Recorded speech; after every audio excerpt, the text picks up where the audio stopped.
LegacyMaker, the All Sports Network. This is it. This is for all the chips. Work for championships. No, it gets no better than this. Just sit and relax a bit. We're talking to pass and blitz. We're talking to jump and switch. We're talking to pitch and miss. Clean space, kick space. You come to the right place. Beat bait. I don't need to see other shows. I'm straight. Cause they're not impressing me. I tune into Legacy. Legacy. Fourth and goal and on the road. Legacy. Down 3 seconds to go. Legacy. 2 out, bases loaded. Legacy. It's not a mystery, you're tuning to Legacy. Checkered flag on the final lap. Legacy. 12th round, who gets in the match? Legacy. You want a legacy. You build a legacy. Broadcasting live right now so the whole world can see. Now, the LegacyMaker Sports Podcast. Welcome, everybody. We about to get this bad boy started. Here are your hosts, Darrell Owens and Jay Quimby. Hello. Welcome, everybody, to another edition of the LegacyMaker Sports Podcast here on the LegacyMaker Sports Network. I'm your man, Darrell Owens. With me, as always, ladies and gentlemen, the man, the myth, and the absolute legend, Mr. Jeremiah Quimby. Jay, what's up, brother? I'm just enjoying. Actually, I'm not enjoying this weather. It sucks. It's so hot, and you walk outside and you can't breathe, and like you can feel the air. You're just like, fuck. Yeah, when you walk and you can feel the heat hugging you, a very uncomfortable hug, I should say. And then that's when you know things are not going the way you would like it. It's a bad deal, and that's all I got to say. Definitely a bad deal. All right, everybody, we're glad to have you all here with us for episode 295. And today we're going into our second round of 4 days. And this time on 4 days, we are doing the NFC East. Now, you're probably wondering, you would think, oh, man, you start a little bit. Bro, you said it wrong. I know. Go ahead. Give it to me. It is the NFC least. There it is, the NFC least. So, we're in the order that we're going in here. We're going, in my opinion, I would say personally the worst divisions going up. So we're gonna go as we go along, and the better divisions will get a little bit love. We're in round 2, so we'll be doing all that fun stuff today. But before we get into all of the 4 days and breaking down those teams, we've got some news that has happened. We got 4 top stories that we want to bring up to you today. First one, ladies and gentlemen, Mr. Baker Mayfield has been finally traded. Baker Mayfield is heading to the Carolina Panthers for a 2024 conditional draft pick. And, they've been talking about this Jay for at least, I won't know. Well, obviously, since they got Deshaun Watson in the mix, but it feels like forever. But now we know that Baker Mayfield is heading to Carolina. So, Jay, I really want to get your initial thoughts on this, because, Baker Mayfield's situation went from winning a playoff game last year. All right. He went from winning a playoff game last year to, high expectations this year. Some people saying that the Cleveland Browns would go to the Super Bowl, to having a really banged up year, to be honest with you. I mean, he took a lot of a beating last year. He got beat up a lot. He didn't even fix his shoulder to continue to play. And for me, I mean, that, you get reminiscent or ideas of, remember, Stafford rookie year, dislocated his shoulder. Culpepper was coming in. They called the timeout, and then he ran the play through the touchdown. And that gained respect for the city, the fan base. And I think the fans respect Baker for what he's done, but Baker's a bit erratic when it comes to making throws. You got OBJ, you traded whatever you traded, first round pick, and you get nothing. Like, he just doesn't exist in the offense. Jarvis Landry's like, deuces. Right. So, I mean, and then they bring in, I'll be good, Deshaun Watson. It's been a rough road. I mean, and the one thing I will say about Baker, even he played through all that pain last year. He didn't do himself a lot of service by trying to be a team player. I'll be honest with you. I felt like if he'd have been selfish last year and said, "Hey, I need to get this shoulder together," I think that he would still be the quarterback there. That's my personal opinion. But if things went so bad, then all of a sudden, all the issue you hear Cleveland say, "Oh, well, he's not. We need an adult playing quarterback." I mean, that's shots fired, man. Like it's hard to come back from that. And a lot of people thought, even with the Deshaun Watson situation, he would be back. But no, sir, no way. You go from an adult to Cosby Jr. Well, I mean, yeah, it's like Cleveland took a huge risk by bringing in Deshaun Watson. Now they played it smart. Their GM is listening to their son or his son too much because he's playing Madden. He's like, Dad, I'm telling you, he's a 94 on the game. Get him. I need this guy. Yeah, but that's the thing. You look at this team and you say, Cleveland is in. Would you say Cleveland's in worse shape now than they were last year? Would you say that? Yes, absolutely. Because you don't have any, Donovan Peoples-Jones really showed flashes, but he didn't show the consistency to be a Jarvis Landry. Two-headed monster still at running back. Line is very decent. The defense, you flip it, is great. It's a great defense, especially for the division they're in. Whatever peyote they were smoking in that head office. Deshaun Watson's a great quarterback when he is not in controversy. Yeah, and that's where we are right now. We really don't know what Deshaun Watson. If we get Deshaun Watson, we don't know what the deal is going to be. There's been rumors from 1 year to 34 games, which is 2. But that's 34 games is a long time. Like if it's 34 games, in my opinion, he won't be a Brown. Like I think the Browns made that contract up to set themselves up. If this was a weird, awkward way to get rid of Baker Mayfield, then well, you did a good job of making it weird and awkward all at the same time. But why? I mean, it don't make sense because Baker got you guys to the playoffs, and the first time in this franchise's history since '99 when it came back. I mean, come on. Yeah, and are you really that arrogant and just special? Well, I mean, maybe I don't know what they see. I mean, obviously, we talked a little bit about this last week. Brissett is going to be, Brissett. We know what you're going to get out of that. So we don't know what Cleveland is going to truly look like. I mean, we know what other facets of the game, but that quarterback position, as we know, is the most important position on the field. So we really don't know what it's going to look like for Cleveland next year. Let's go look, and since they've become the Cleveland Browns again, since the Ravens, went and did their thing, we've had Tim Couch, Brady Quinn, John Beck. John Beck, Johnny Manziel. Johnny Manziel. Surgeon Wynn, is that a name out there? No, Wynn was in 98. It was Brady class. All right, okay. Yeah. So I didn't want to go that far, but I mean, and then we got Baker. Who was the running quarterback that they brought in from the Vikings? God, I can't think of his name. Case Keenum? Case Keenum? Case Keenum was in. I'm not even going to get on the Vikings. We'll talk about that later. Well, what all that say, Cleveland's Keenum, Colt McCoy. Colt McCoy was another one. The Cleveland Browns between two positions, in my opinion, they've messed up for the last, however years they've been back. Head coach and quarterback. They have not been able to get that combination quite right. And, right now they're pretty good in a lot of other areas. Even with the young little receiving core they got, I'm not too, plus having Amari Cooper, can't forget Amari Cooper. So, with Cooper and Peoples, they've got talent. But he's long. Cooper's long in the tooth. Not trying to take anything away from him, but he is no longer, 22, 23 years old.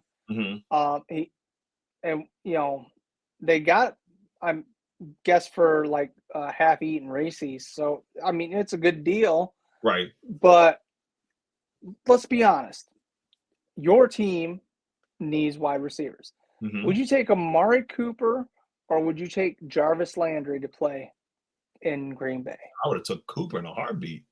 Really? But, yeah, I would take Cooper in a heartbeat. I mean, the only thing is like Landry had his worst like injury year last year, like up to date. Like he's been pretty healthy most of the part.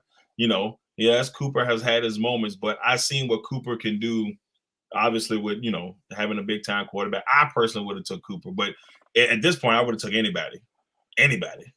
I'm not going to disagree. But if you look, who's Cooper played for, and has he played in the cold? Let's see. He hasn't played in the cold, so that wouldn't help. And now he's in the cold in Cleveland because that shit ain't warm. Yep. But Cleveland is Cleveland. Their situation is always dire. But before we move on, I gotta ask this question because we really haven't touched on it. But I mean, what about Carolina in this? Carolina has been, in some people's eyes, a dumpster fire throughout their process the last couple of years since Matt Rule has been on. I mean, there was some expectations going in a little bit last year. They thought, okay, they started off pretty hot. And then it died down. Donald got hurt, and they brought in Cam. Cam, I'm back. He was back for one game, and then it just didn't go the way everybody thought it would be. Hopefully for Cam coming back, right? Another team that's in a down spiral. So I mean, like, what are your thoughts on Carolina? Their rotation with quarterback is something to laugh at, but it's not the quarterbacks. I really was surprised when they did not fire Matt Rule. He was a decent college coach. This is kind of like where you see your Urban Meyers come in and they fail, or your Nick Sabans. I'm not saying he's that level of college coach by any means, but he's better at a college coach because he just I don't like his vibe with his players. He's run CMC into the ground. And now you can't even stay healthy, man. Yeah, I give him 2 more years in the league. And that's sad because we saw a lot of good things from CMC, man. Yeah. It has completely changed here in the last year. I mean, for me overall, I don't know who wins this deal. A lot of people on paper would say, oh, well, of course, Carolina. Carolina does significantly gets better at quarterback, or at least the quarterback situation gets a little bit better overall. They're going to have a quarterback competition between him and Donald, which is going to be interesting. I mean, 2 guys who were 1 and 3 in that draft a couple of years ago, and now we're talking about them battling for the starting spot. But I think a lot of people want to see what Baker will do against the Browns in week 1 of the season. I mean, you can't tell me the NFL is not scripting this sucker out to just right on their part. I'm trying to pull up their roster so I can see, because, I mean, they got the wide receivers if they can stay healthy. More. Terrence Marshall, somebody I'm still waiting to break out on. I mean, this will be his second year, I believe, right? Yep, and they brought in Rashard. Hey, here's an interesting one.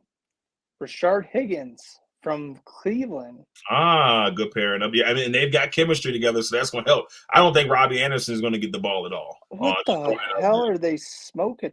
They still got P.J. Walker on the thing. And then, remember, they picked up Matt Corral.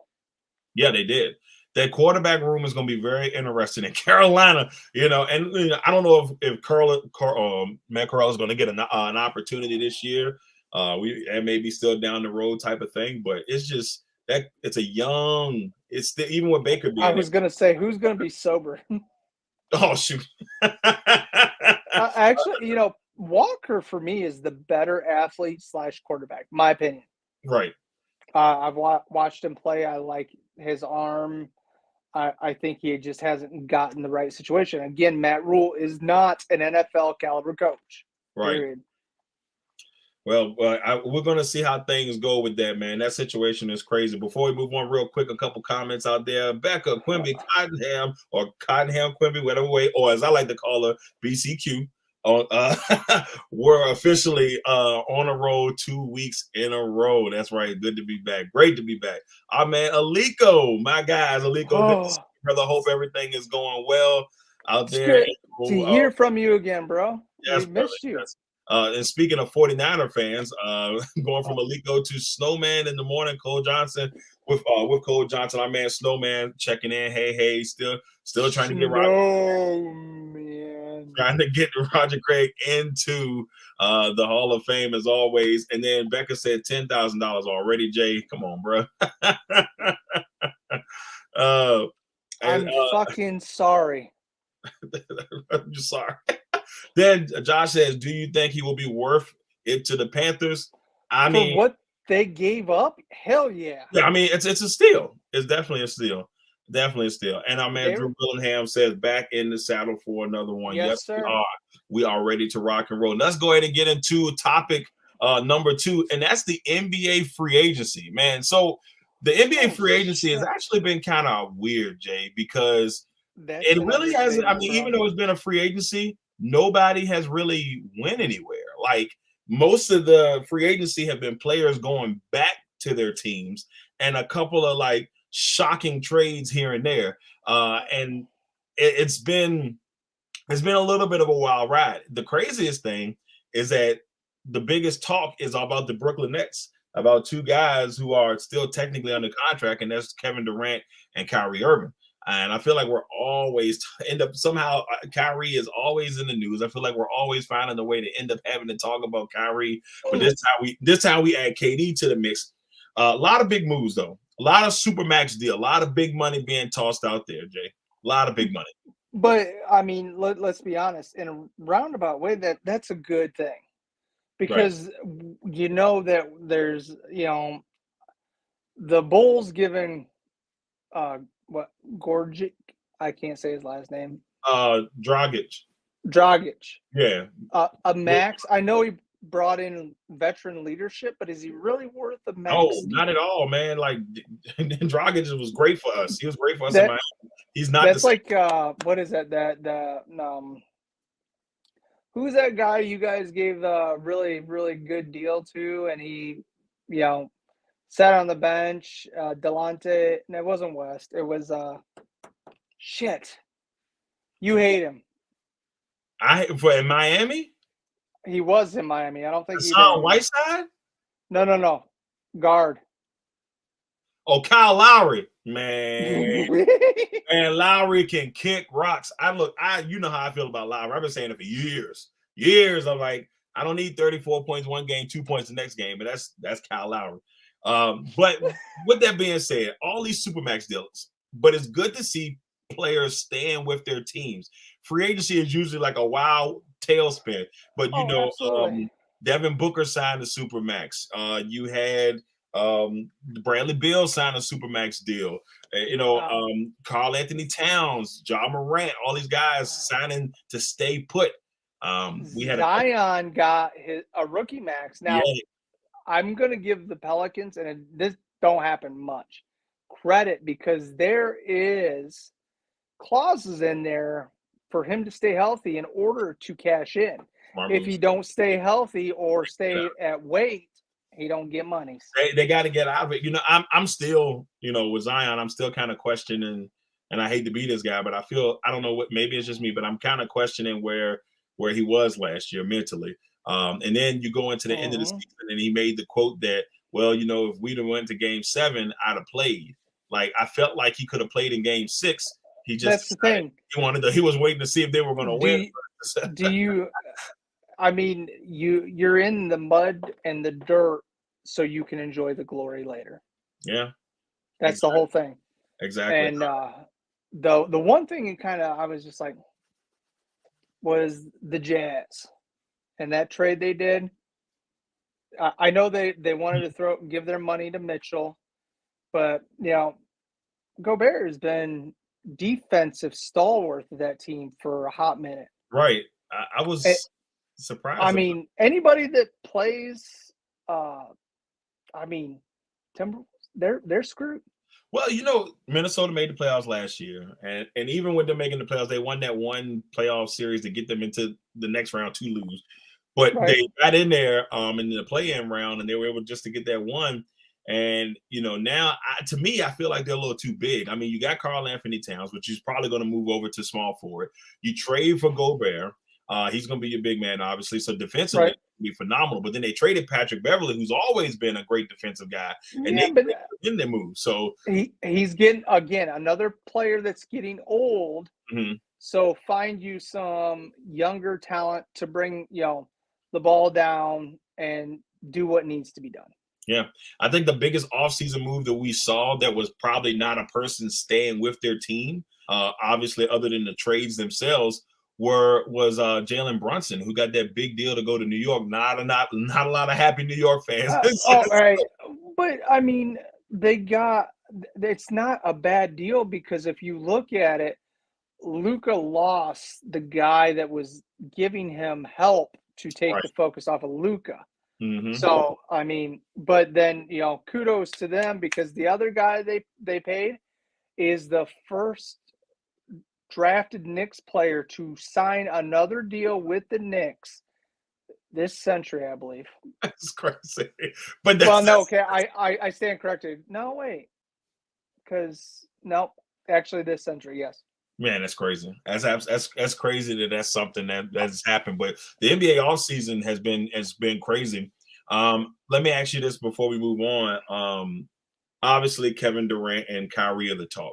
The big talk is that Kyrie to the Lakers is something everybody wants to see. LeBron and Kyrie get reunited. They'll send Westbrook in that trade. And if Kevin Durant doesn't go nowhere, then we see the reunion of Westbrook and Durant. But I mean, do you think that Kyrie Irving going back and playing with LeBron is a good thing? No, because I mean, he wanted to prove that he was the guy, and I'm not gonna say he doesn't have the talent. He just can't put the talent together collectively for a season. Yeah, it's been rough. I saw a stat this morning that blew my mind. So we all know that a lot of people don't know that Hakeem Olajuwon played with the Raptors. And when he played with the Raptors, him and Vince Carter played together. And it just kind of blew my mind. But the stat was that they played 47 more games together than Kyrie Irving and Durant. And I'm like, how is that even possible? Like, what? 47 more games they played together. That's crazy. It was kind of interesting to me. I was like, wow, because if I remember, I think Olajuwon only played 1 year in Toronto. He did. Yeah, he only played 1 year in Toronto, and I believe Kyrie and Durant have been together maybe 2 going on 3 years. And so it's like, how is that even possible that they play more games together? But that tells you COVID and people not wanting to get vaccine, the bubble, and damn, you said Akeem, and it made me think, that was the year he couldn't have the shake. It was more of a tremor.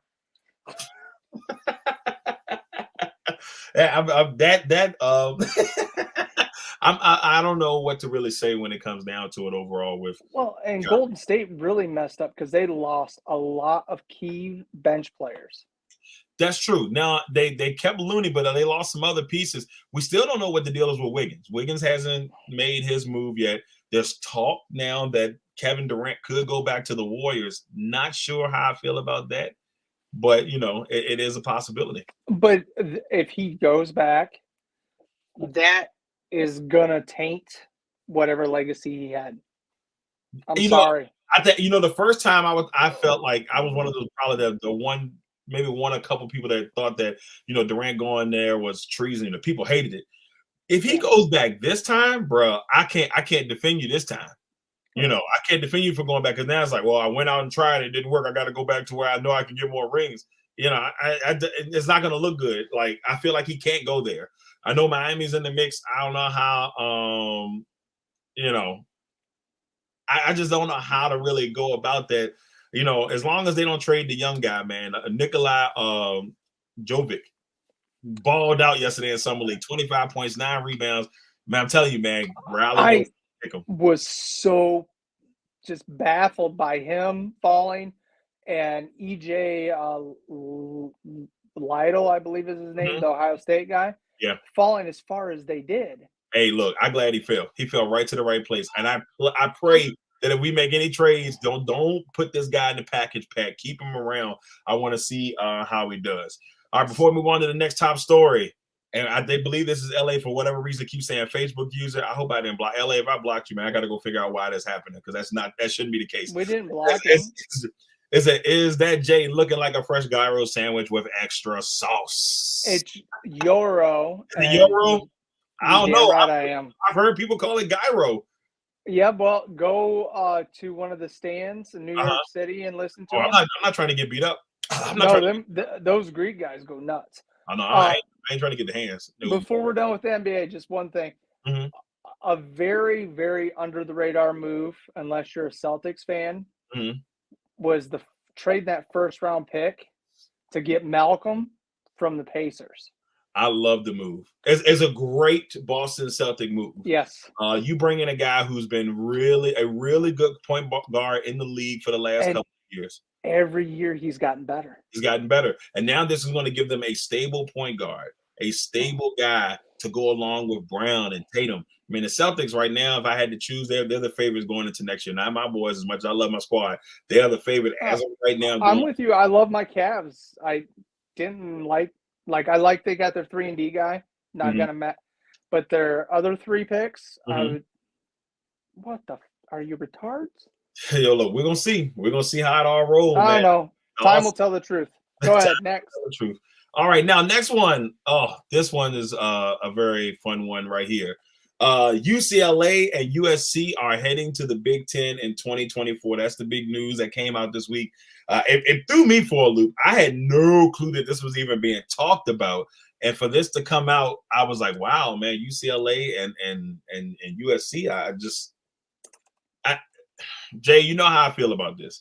The only thing that I'm worried about with this move really is the traveling for UCLA and USC. Well, unless the Big Ten is going to gain more people from the West and make a longer out Western division, I don't like this move for them, at least on the traveling front. Obviously, money-wise, it's going to be fruitful for them, but other than that, I don't like it. Because listen to Gene Smith talk in his press conference. After they got USC, UCLA, they still want Oregon, Stanford, and Notre Dame, and I believe UNC is one of the other ones they want. They want to bring into the Big Ten. But now there's talk that the Big 12 will absorb the rest of the Pac-10. I did see that. So it's like the Pac-10 will go bye-bye. The Big 12 becomes a semi-power again, because you'll still have Oregon and you'll still have some, pieces with Baylor and all that stuff in there. So it won't be too bad all day. But it's just like my concern as an ACC guy. I don't want this to hurt the ACC. I know football-wise it will, but I don't know if it'll hurt them on the basketball front, because ACC is still the powerhouse in basketball. I'm not going to disagree with you on that, but if Clemson and Florida State go to SEC, and then Notre Dame, UNC go bye-bye, besides Tech and UVA, I mean, Boston College puts together some good things, but are never they really a powerhouse? Good. It's never really good. And then Pitt's Pitt. You don't know what you're getting from one year to the next. Yeah, they've been solid the last couple, but there's been some years they've been, Shit. And then you got Miami, and we don't know what type of Miami team we're going to get at all. And I've seen things where Miami is talking about joining the SEC. Well, I mean, what is this, man? I don't know. I just don't like it. I mean, maybe it's because I'm old school. Just for all of the fans that are watching, enjoy this year of college football, because it might be the last time that it's actually just pure football and not politics and bullshit. Yeah, I mean, let's be honest. I mean, I'm happy for the NIL deals. I am. I'm happy that the guys are getting. Personally, I'm happy to see them getting paid. I'm happy, but I think there should be a cap on that. I kind of agree with that as well. But I think now it is going to change the atmosphere to where you won't get that old school college feel, because the guys, like, you look at the guy from Pittsburgh, for example. He left Pittsburgh to go to USC for the money. Let's be all honest. They're gonna pay that man $3 million in an NIL deal to go out to USC. I ain't mad at him. I mean, I understand him going to go get his money, but that's the type of stuff that is going to happen from now on. And they're going to, like, colleges are going to lose players. The fan part of me wants to see players, I want them to. And this is, again, why I say there should be a cap on it because, they're getting I know a guy got a new what the hell was that? It was some sort of sports car from one of the dealerships down there in Columbus, and that's cool. You need a car, but giving an 18-year-old child $3 million is, you might as well give him a loaded gun. I mean, it's tough. It's a lot to go. It's a lot to go into, But my only combat to that is these coaches can leave and go as they please. That was one of the biggest things. They used to leave and go as they please. They make all this money, and the players weren't getting anything. And now, like I said, I'm glad the players are getting that. Some of the coaches don't like it, but it is what it is. But I'm not even looking at it from that perspective. I'm just thinking about it as college tradition to certain extents. You're gonna miss it's all gone. It's like all the classic matches, bowl games. We talked about earlier this week how the Rose Bowl was such an important. It's gone now. It's not gonna be the same. We knew it was gonna be Pac-12 and Big Ten unless it was the national championship game. We knew that, but it's just like it's changed, and I don't know, man. We're gonna see how it goes. 2024 gonna be a crazy year because it's gonna be so different by the time we hit the 2024. But you're right, very much so. This could be the last great year of college football, I really hope I'm wrong. I really do. I do too, brother. I do too. All right, next topic. Now, this one is crazy. The Freddie Freeman situation in LA is very sad. It is probably one of the saddest. I never thought I would feel bad for a guy who's making crazy money.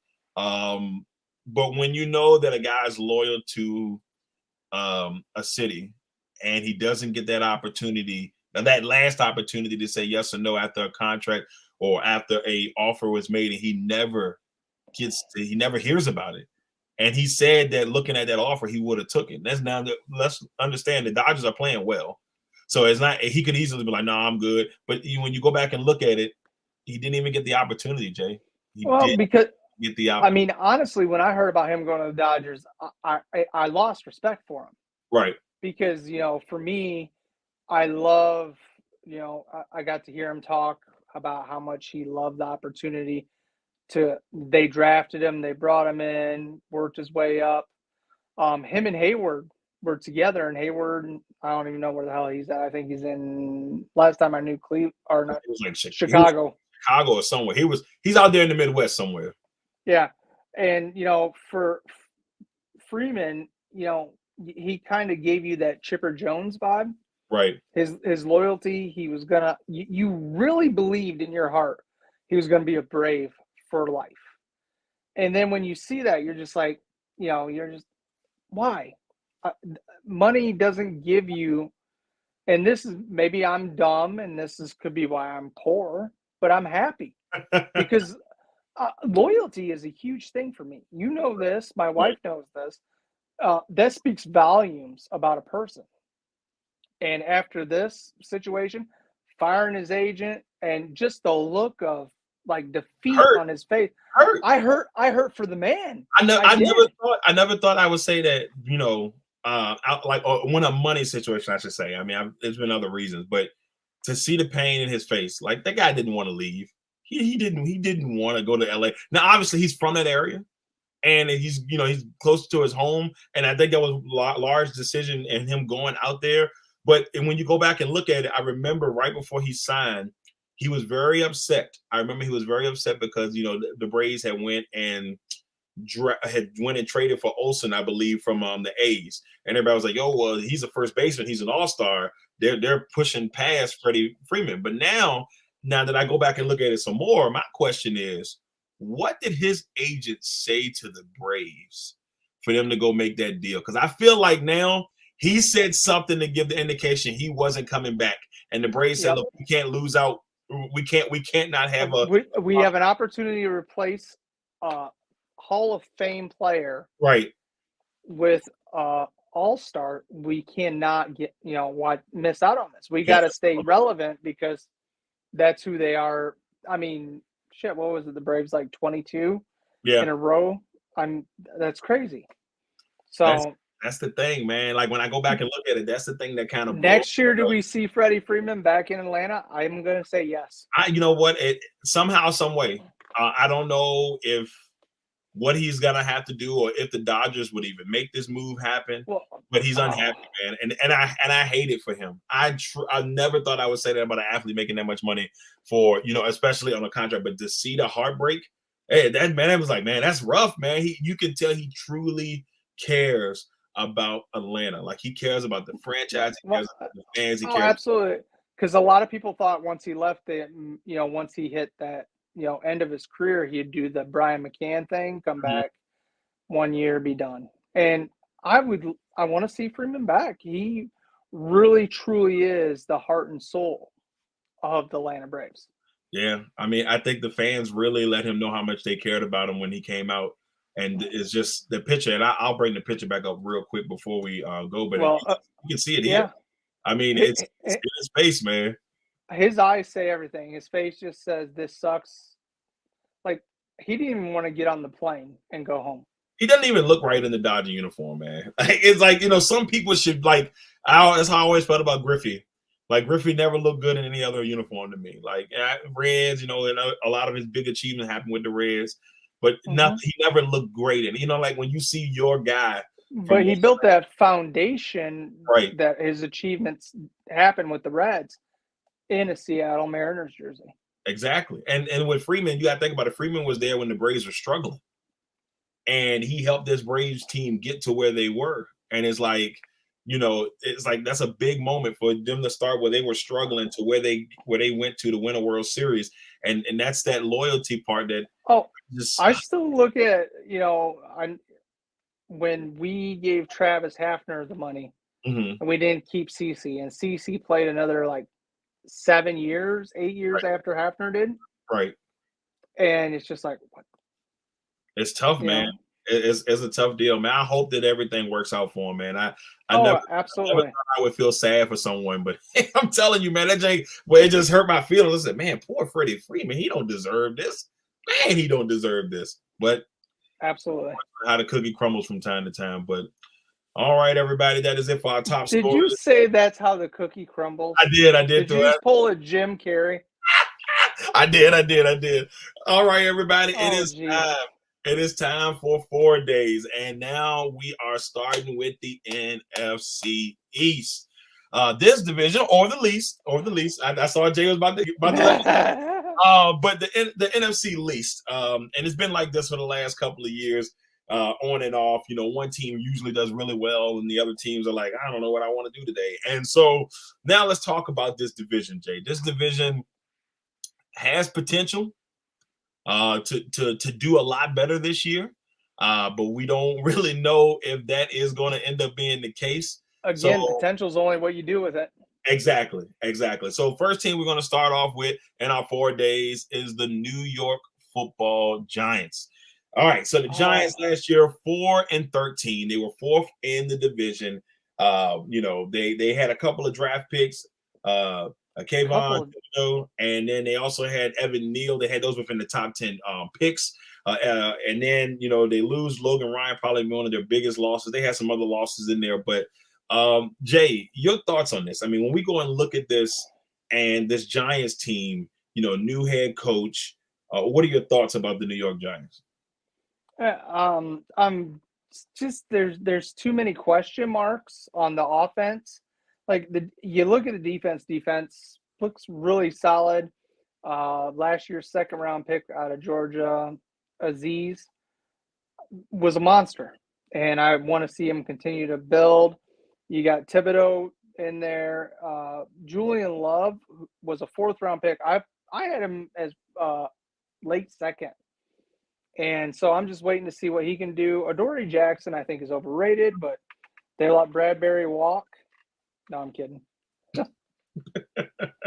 But the safety position is going to be definitely an area of need. Logan Ryan is now with Tampa Bay. which I'm excited about because the veteran leadership he brings. I loved him out of Nebraska, and I think the Patriots drafted him in like the second or third round. And he's a ball hawk. He knows how to read defenses. But again, that offense, I have lack of faith in a lot of people. They gave Kenny Galladay a lot of money to drop a lot of balls. Kadarius Toney, for me, is just a damn head scratcher. Like, he's got everything that you need except the right state of mind to be successful. Right. That moment that he had last year, I can't remember. I remember, like, what game was that? He had that like that meltdown, or like he had that bad moment. I can't remember. It's not grasping right now, but he had a bad moment in that game. And it's just like we seen, like he had a couple of games where it was like, okay, the Giants I'm looking at this line, so that's why I'm looking down. Sorry. No, you good. No, you good. This line is insane. No, I mean, their depth is amazing. So if a guy doesn't step up and play their second line with a little experience, they could be starting line for the Dolphins, the Texans. Right.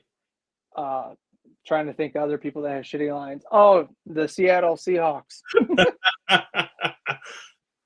Yeah, I see this team as a team that, I mean, it's a big year for the Giants. Yes, obviously they got a new head coach, but we're going to find out, like, this team can look completely different next year as well. I mean, Saquon Barkley, Daniel Jones, this could be it for both of them after this season. And we could be looking at a redo. We'll get that later because they signed Matt Breida.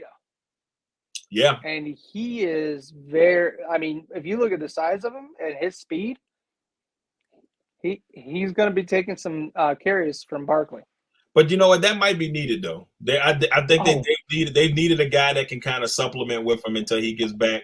They worked him, man. They worked him. I don't even know if Rob's on. I think he's working, but Rob said when Barkley came out that he was going to get hurt a lot, and he was right.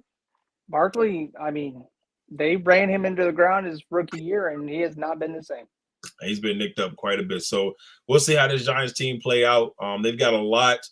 There's going to be a lot on the line for the Giants in this upcoming season. Ooh. We head to the Washington Commanders. I cannot see how that is a key addition. I know. I mean, it is.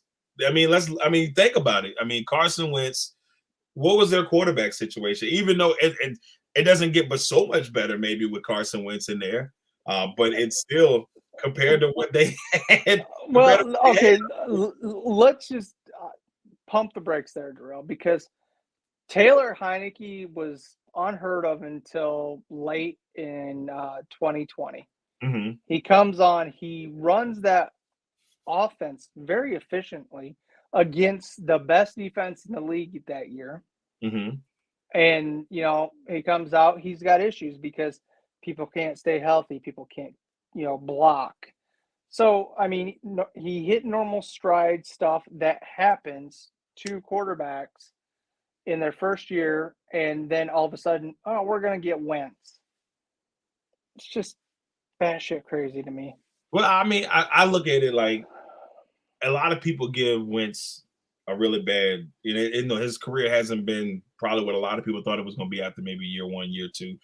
And, the year that he obviously had a chance to be the MVP and then he gets hurt and they go on to win the Super Bowl. But last year, it was, and I've said it before, there was 3 games that really cost them as the Colts team in order to make the playoffs. One, it was against Tampa Bay. They had Tampa Bay on the ropes. They should have won that game. They played against Baltimore on that, I think it was a Monday night game. They had Baltimore 22-3 and they ended up losing that game. But that was defense's fault. They just let Lamar run all over the field. And then there was obviously the game at the end of the year where he threw those picks against Jacksonville. Other than that, numbers wise, he did not have a bad year. And I think him, he has a stronger arm than Heineke. So I think that could go in their benefit. because they got a really good running game, Jay. I like Gibson when he's completely healthy. McKissick is my guy. If I had a guy that McKissick is just a spark plug for that team. And then they brought in and they drafted Brian Robinson. I've got a chance to see this guy. I'm telling you, they got a nice little combination with those three running backs, I believe. That man's a bulldozer, bro. Robinson? Yeah. But then a guy that could, I'm going to say Dean is an absolute steal for the Eagles, but and we'll get to him in a bit. But Sam Howell, they drafted him in the 5th round. Now this is a guy 2 years ago. They were talking number 1 overall pick, had everything and lost every receiver that could catch anything except a cold. Yep. And then fell off the face of everything. And so I think, I said we talked about it. Remember at ACC last year? Remember I turned over to you and I said, Jay, look how sad he looks. He looks so sad. It's like he went into the season not being the guy he was the year before. Now he turned on late. Now I don't know what could have been going on personally, but he looked like a different person from that point on until like midway during the season when he started to pick up a little bit. Yeah, because it was getting closer to this time. He lost out on some big money. He lost out on some big money. If he'd have went out last year, he would. We'd be talking something completely different. But if it was going to be a year for him to be the number 1 pick, this would have been perfect with the quarterback class, and it just didn't happen. If he would have went out last year, I could see him setting with the Jets over, little boy. Hey, look, man. I like Zach Wilson, man. I'm not trying to take anything away from Wilson. I still don't know where he's going to be completely yet, but there's something about Zach that I like, man. He's got a little edge to him. I didn't like Mac Jones because of the fact of where it came from. Mm-hmm. But have you seen pictures of him? Sure. He looks like he could be in MMA or something because he's trimming up, and he's trimming up. Like he came in last year. Remember that picture they had of him like smoking a cigar? He looked like Babe Ruth in the 1927. Oh yeah. They had my man out there, but Mac Jones shocked a lot of people last year. New England got their quarterback of the future as of right now. They look pretty good. But it's back to the Commanders. The biggest thing for me, Jay, when it comes to this team is their defense. If that defense can live up to expectation, we'll get to that later. If they can live up to expectation, Jay, I mean, the sky's the limit, bro. I mean, they got a decent enough offense. I think Dotson is going to be great for them. McLaurin is locked in for the next couple of years, so you're good there. Like I said, you still got a nice running game. Logan Thomas is going to be back healthy. Cole Turner, the draft pick, the tight end. Yep. They've done all right. Do you know who their 4th tight end is? Antonio Golden Gandy. Yeah. Oh, that's right. They did move Gandy to tight end. But he is just going to be a slot guy, which I think is great because they need to cut the slot guy they got right now. And it's hard for me to say this, but Curtis Samuel, he needs to hang him up, man. I'm sorry, but you can't stay on the field. You're not worth a dime. I feel bad for him because I went into last year thinking, man, if he's healthy, man, that's going to be a nice little number 2 for McLaurin, and it just never happened. But it's that if thing, and then you look at it. Well, we'll get into that later because I was going to bring up Campbell with the Colts because Campbell, when he's healthy, he's great. Right. But it's when he's healthy, he don't get little like I broke a finger. He's like I tore my Achilles. So it's stuff that's bad. So what happened? My knee is backwards. How did that happen? Don't know. I don't know. Well, I was running that way and I went to shimmy and then my leg went that way. Oh boy. All right, next one on 4 days. We got the second place team in the division, the Philadelphia Eagles. They went 9-8 last year. Big addition was Mr. AJ Brown from the Titans. I don't know if anybody saw that one coming. I know on draft night, my mouth was like, what? Let's just say, okay, yes, it was his worst statistic year in Tennessee, but man, that is a steal. It is. Come on. They got him. They got him for, as Jay liked to say, like, you know, a crisp handshake and a bag of Skittles. And so that's pretty much what they got him for. I mean, and you know, for Philadelphia, this is, you know, this is a great pickup for them. They struggled at receiver last year, other than Smith. Devontae Smith had a pretty decent year, but was it Rhaegar? Rhaegar just was, oh boy, it was a bad. It was bad. It was a bad deal for him, man. And you know, for me, I think he just needs to change the scenery. I know they don't trade within the division, but it'd be nice to see him get sent down to the team, the Desperados, or possibly, you know, where the Packers. Man, I'll take anything at this point. Because with what he did, and, you know, having somebody like Rodgers that'll put the ball where it needs to be, if you don't catch it, he's going to walk up and down your ass. Yeah, and look, Aaron is not going to play that, you know. So Aaron wouldn't play that if that was the situation. So, you know, with Philadelphia, though, man, like, you know, Jalen Hurts, there was a lot of talk at the beginning of, you know, is he even the right guy? Like they were talking. We'll get to that later. Yeah, we'll get to that. And it's just like you look at Hurts and you look at this team, and they made the playoffs when they probably shouldn't. A lot of people didn't see this Eagle team making the playoffs. I know I had them going like 4-13. Yeah, but now on the DL, they brought in an undrafted free agent who a guy in the network had as a first-round pick in Carson Strong. Mm-hmm. And he has got an amazing arm. And, you know, he's not got the Minshew man thing going down, but Strong, if he gets there and he focuses on that offense, he can do everything that Hurts can do, except he can hit that out route better, way better. The ball will be there by the time the receiver turns, so he's either going to get knocked out by it or catch it. Well, I like, you know, they had 2 picks in the first round, and they got Jordan Davis with one of those picks. And, you know, obviously we talk about every year there's always a workout warrior in the draft that goes out there and does their thing. Jordan Davis was that guy this year. I mean, he was good, don't get me wrong, during the season, but like his stock went up big time. Well, him and Wyatt both did this similar workout warrior type of thing, but putting him behind Fletcher Cox, brilliant idea. Yeah, learn from the best, man. Learn from one of the best. It's not a bad idea at all. Yeah. You know, great thinking there by the Eagles. I mean, you know, with all his, you know, with all that Howie Roseman has, you know, done, some questionable calls, you know, some questionable moves here, some great moves.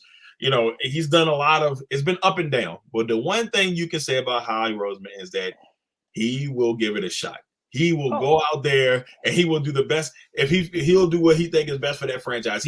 He built that franchise up one time with Chip Kelly, and that became a disaster. Then it went down, and then he was able to rebuild it with Doug Peterson, and then Doug Peterson was out the door. And then they bring in this new guy, and then they find a way to still stay relevant. You know, despite it, I got to give him his credit though. I got to give him some love. Call me Rob Johnson, but I'm gonna throw this out here.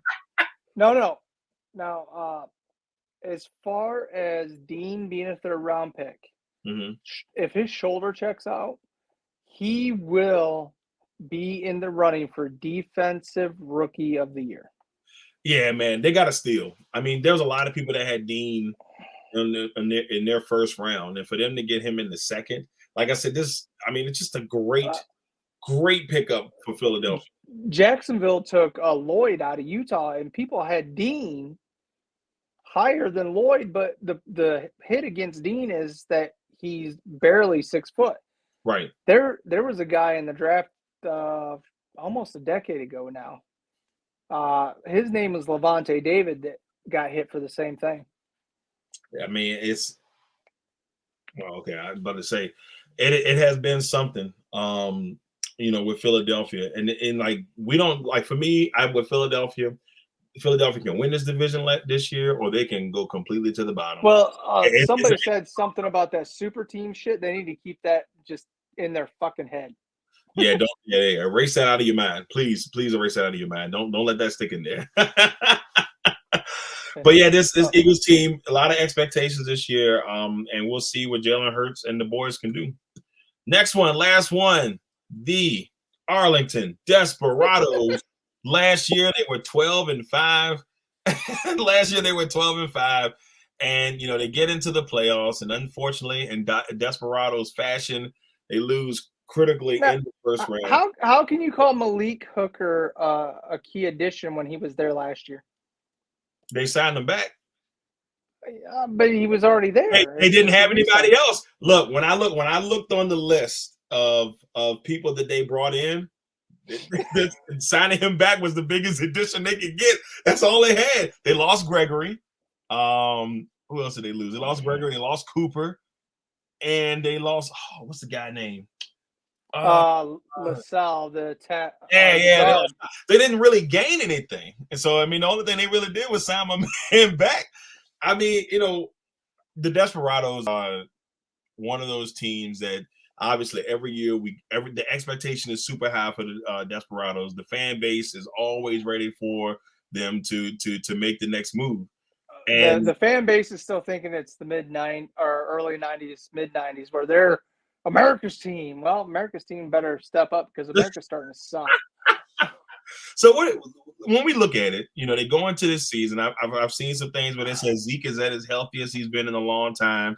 He's trimmed up. He's lost weight. They still got Pollard. Obviously, they got Dak. And then this is gonna be a big year for Michael Gallup. And CeeDee Lamb. With no Amari Cooper there to kind of shield him, we're gonna see. What next level move will these? There's three guys in that wide receiver after those two that I want you to watch out for. James Washington, who I still have faith in, Jalen Tolbert, and then Ty Freifogel is his name. You was gonna get there. You was working on it. I was working on it. Now he's an Indiana wide receiver. Right. And I watched him 2 years ago when actually I was flying home from doing something with the parents. And I was sitting in Charlotte terminal watching this game and just watching him destroy Jeff Okudah. He has, or when he played last year, he had the best PFF's best contended catch rate, hands down. Now, this says a lot about a guy. He ain't got the get away from cop speed. He's not the best route runner, but when it's a contended catch, he gets it. So just keep him. I'm excited about Tolbert. I think a lot of people. I think he could be a really good piece of that team, man. Especially where did he go to college? Oh God, I want to say it was was it South Alabama? Am I wrong? Yep. Was it South? Right. Is it really? That was a guess. I promise you that was a guess, bro. I did not look. That was a good guess, man. It was a strong guess. You watch so much draft coverage after a while. I think that's something that just sticks in your head. Not even. I really like. I just don't like his size. That's the question. He's a bit small framed. He's put on probably about 15 pounds of muscle. So if he's playing in the slot and he come across the center of the field, and let's say Chase Young's there, you don't want him picking up his teeth off the ground. No, we don't need that. we definitely don't need that. That's not something that we want to see. Yeah, we'll talk about this train wreck later. All right, everybody. So that's it for 4 days here. That was the NFC East, and that was the Arlington Desperados. So it's going to be another interesting season coming up for the NFC East and see what they can do, man. Because I'm intrigued to see if this division can take a leap. Because there's obviously some talent. A lot of people think Washington has a lot of good undercover talent on that team, and depending on if Rivera can get those guys on the right foot, we'll see. I did my research. There's two moves that one they're going to make and another one they should have made last year that would make this an elite defense. Well, we'll see. Let's get to it. All right. Well, ladies and gentlemen, you know what time it is. It's time for... And now it's time for Cash or Trash. All right. Yeah.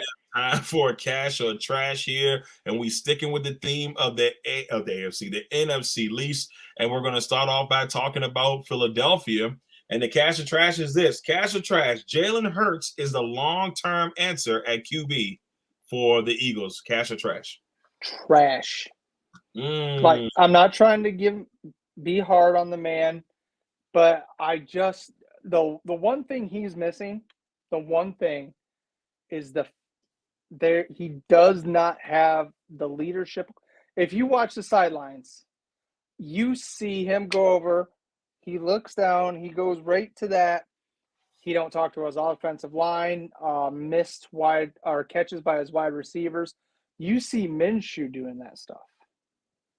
That's where he doesn't have that, he's used to, Nick Saban doing it. If they hire Nick Saban as like a personnel coach, that might help him, but no, I don't see him as the long term.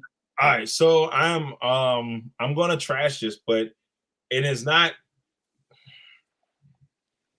I'm only trashing it because, well, two things. I still think he needs to work on his accuracy too. That's one thing I think he can work on a little bit to get himself a little bit better than that, and also maybe be a little bit more smarter when it comes to when to run out of bounds. Be a little bit smart. Don't go out there and destroy yourself, young man. Because he trusts his legs too much. Right. And then the other thing with that would be I'm trashing is because Philadelphia, man. Like I feel like they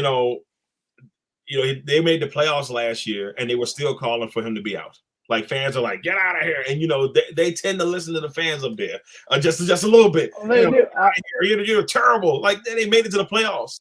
Like they weren't supposed to be there in a lot. No, I know. But the fans, let's not say that every fan knows what they're talking about what they're doing. That's true. But I remember when the Broncos came into town and Brian Dawkins was there. Mm-hmm. They still gave him a standing ovation. They've got dedicated fans, right, that pay attention to things, and I'm sure they see this sideline BS along with the piss poor play. You're gonna be gone. Look, yeah, I still think he's got a chance to grow. I think he's still got a chance to grow and take a leap.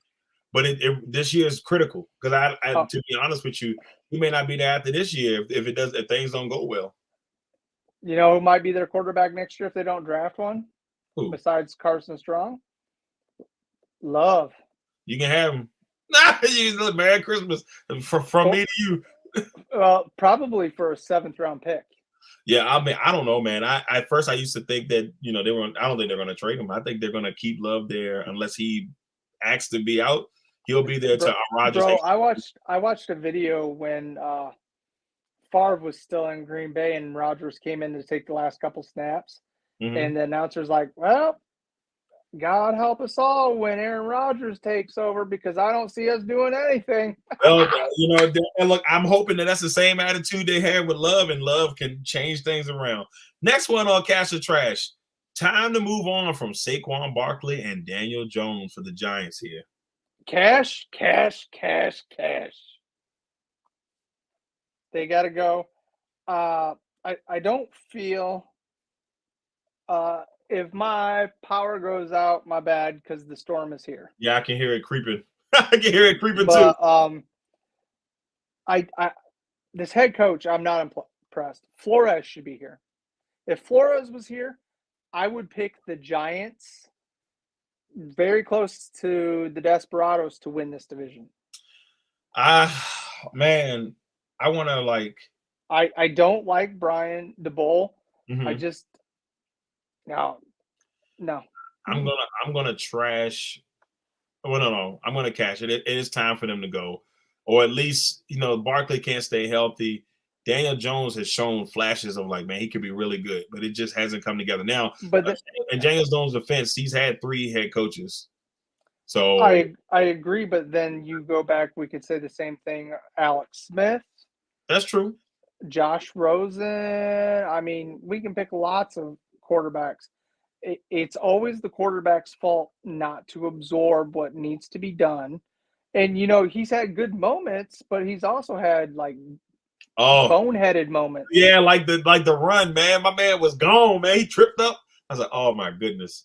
I don't want to say that too loud. I don't want I don't need Russ or Cody to start crying or something. Well, but it's not even that. You'll see him like go on a run and try to do a sideways screen pass, and it'll be knocked down by a defender.